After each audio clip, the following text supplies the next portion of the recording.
What's good? I am Yish. You're watching New Leafs on Life.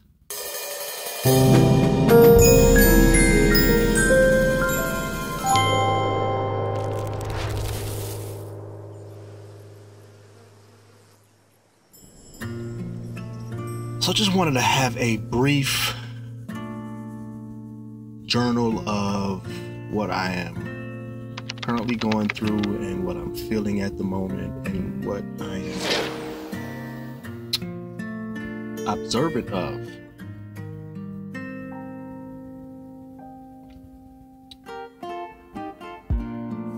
One of the things I'm learning is that we all are operating from a state of ego that is conditioned, and we identify with that ego so much so that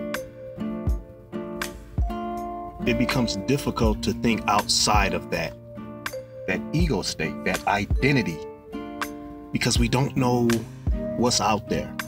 Or it may be that we feel like we can't be something else, right? I identify with a consistent state of negativity and complaint. And this ego was created out of my childhood and conditioned throughout my childhood, and continues to be a program that runs. And one of the main things that this conditioned ego does is it does not want to be wrong about anything, because that has become a source of, and I want to make sure I say this right, that not being wrong has become a source of confidence. False confidence, but a source of confidence nonetheless. And that came about because of the lack of social interaction, right? So I believe at some point I began to view things in a I know manner, and practice it out of ignorance. When in some cases I don't know, but I'll pretend to know just so I'm not looking stupid. And practicing that, it becomes a condition. It's a conditioning of the ego. And to remove that condition is not wanted, because I've relied on it for so long. I've relied on, when someone asks me a question, I have a smart answer for it, or an answer where it sounds like I know what the hell I'm talking about, when in actuality that's not the case. And what I've noticed is that this facade that this ego plays is kind of turned off at home. Like, I get tired of playing the authority figure, the one who knows better, even to the extent of engaging with people I don't know. When I get home, it's like I want to turn that off. But then my wife wants me to engage in a social manner, which would require me to turn it back on. And I recognize that I'm unauthentic when I'm engaged in social interactions. And I don't want to be unauthentic. I want to be authentic. I want to be authentic. If I don't know, I don't know. If I do know, I would be more than happy to share. And it's not always the case that I don't know. It, to a certain extent, is creating a conditioning, right, of being able to interact with people. And I've learned how to interact with people. In some instances, though, it does not. Well, let me say it like this. I've learned how to conversate with people to a certain extent. I'm not very good with small talk, but like me sharing knowledge, tidbits of knowledge and information with people, that has become what I like to conversate about. Things that, make you go, like, for instance, how the brain works. This is something I love to share with people. Or one of the other things I love to share with people is mega doses of vitamin C. And how I became a guinea pig and went through some of the trials and whatnot that I've done on myself and found the results to be utterly amazing for healing the body. Things like that. But then there comes times when I don't know any better. And I'm walking as an authority figure and I'm checked, right? That's where the problem comes in. That's where the trigger, then I'm finding myself being defensive when I'm being checked for authenticity. And I think that's what I get at home, is that I'm being checked for authenticity. I'm being asked how I feel about something. I don't even want to get into that conversation right now, because that is the crux, the core of what's going on. But being asked to be authentic about something I struggle with, because I'm not operating in a state of authentic engagement. And it's all because I have this conditioned ego for survival mode. And it runs. It's like when I'm not aware, if I'm being spoken to about something and I'm trying to perform in this ego state and I'm not being aware of the present moment, which is difficult to make this transition because I already walk on eggshells of inauthenticity. I'm not even sure on unauthenticness. And at the same time having to be a source of information, and it all gets garbled up here. It all gets mush-mashed together, and it becomes difficult to think in the present moment. And so I have to sometimes operate out of that unauthentic individual. But in doing so, if I'm then asked to speak of something in an authentic manner, I find myself acting, then triggered, then found wanting, avoidance, uncomfortable.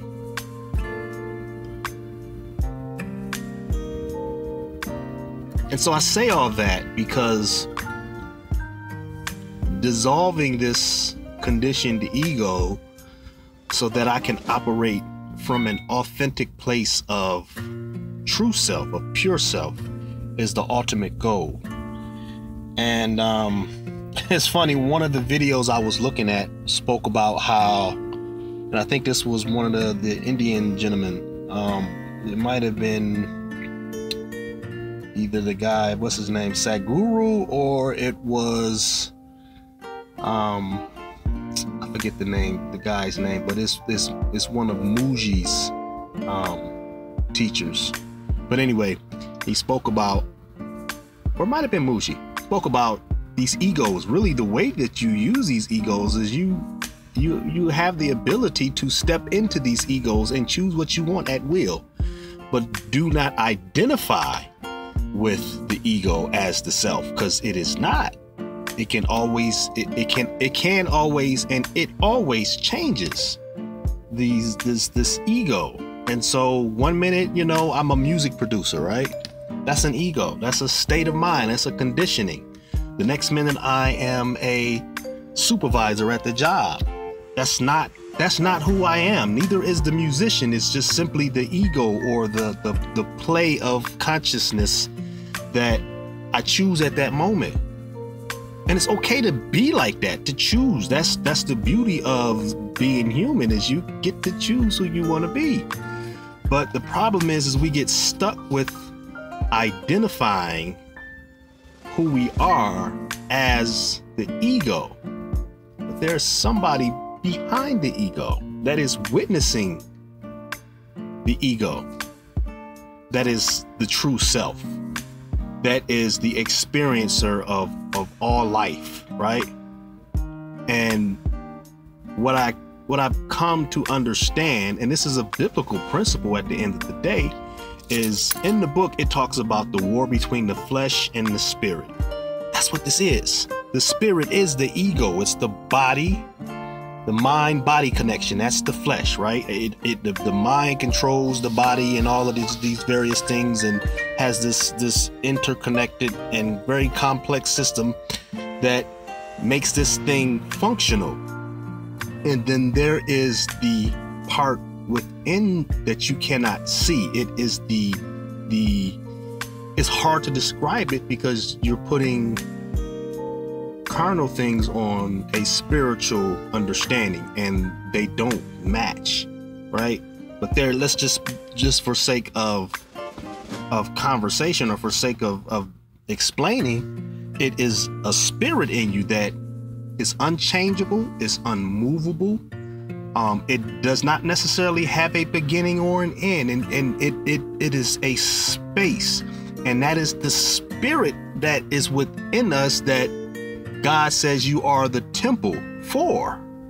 And if you really stop and look at the book, whether you believe it or not, what's being said is that the breath of life that was given to the flesh, that was made by the being who gave the breath of life, is this very thing that exists in every last one of us. And because we have been conditioned and identified with the ego so much, we miss it.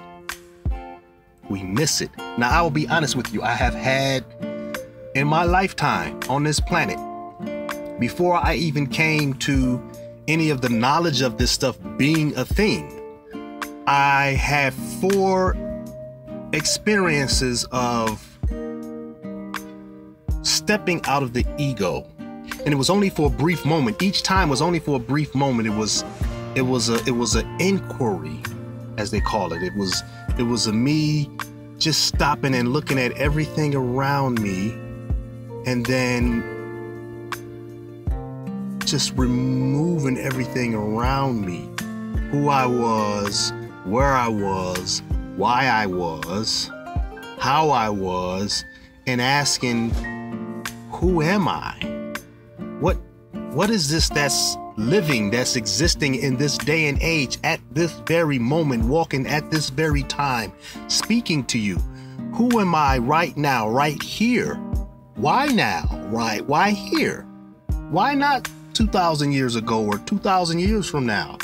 What is really going on here? And I would do that.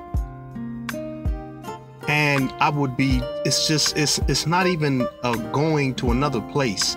It is just a pure experiencing of the removal of everything that I thought I was, and witnessing who I truly was. And I'm talking to you from an ego state about this because it's a memory that I have.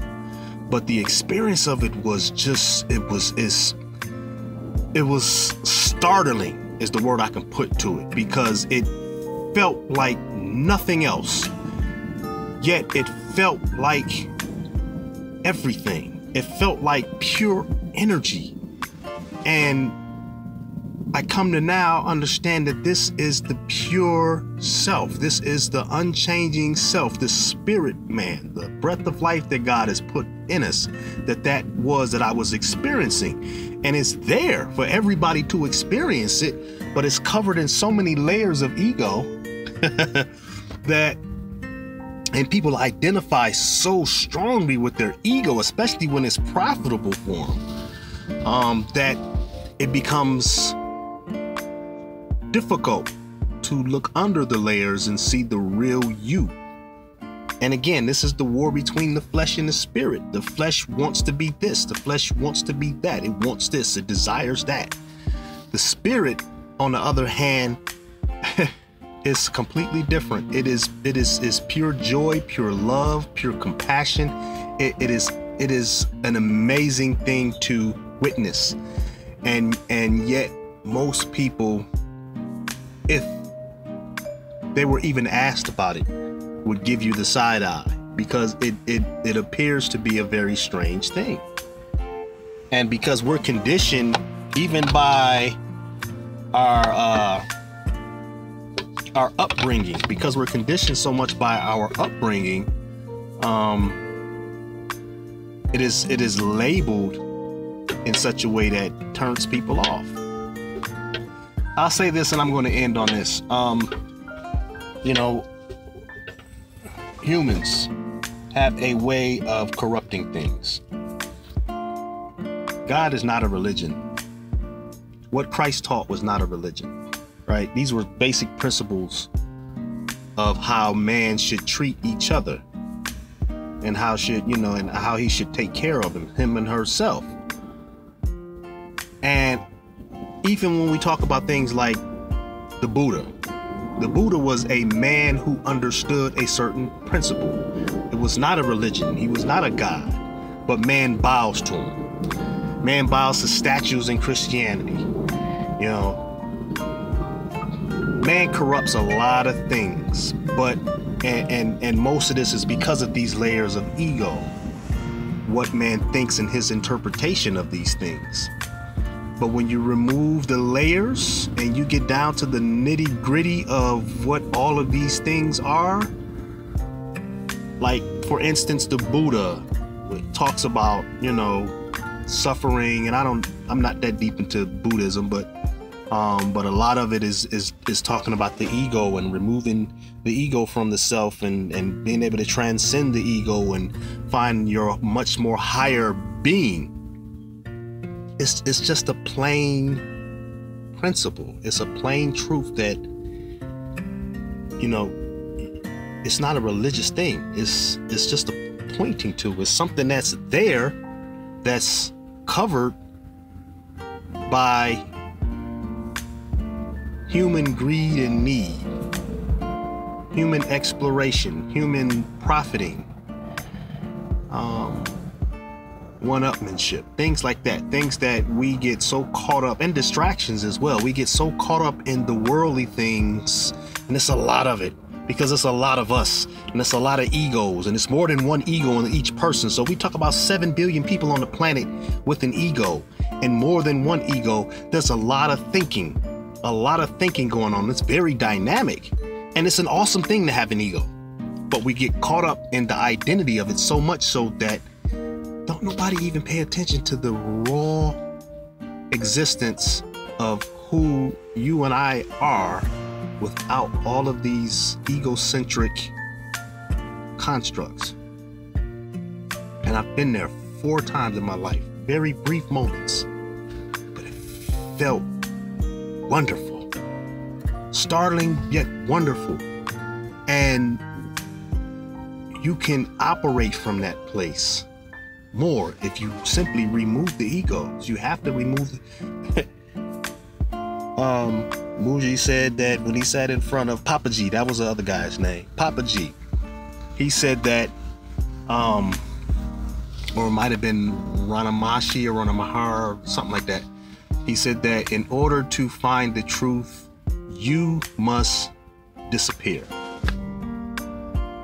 And essentially what that means is the egos, the things that you identify with, let them go. They'll still be there, but let them go. Let them go. And find under the layers of all of this truth. Truth. With that, being said, I am Yish. You've been watching New Leafs on Life.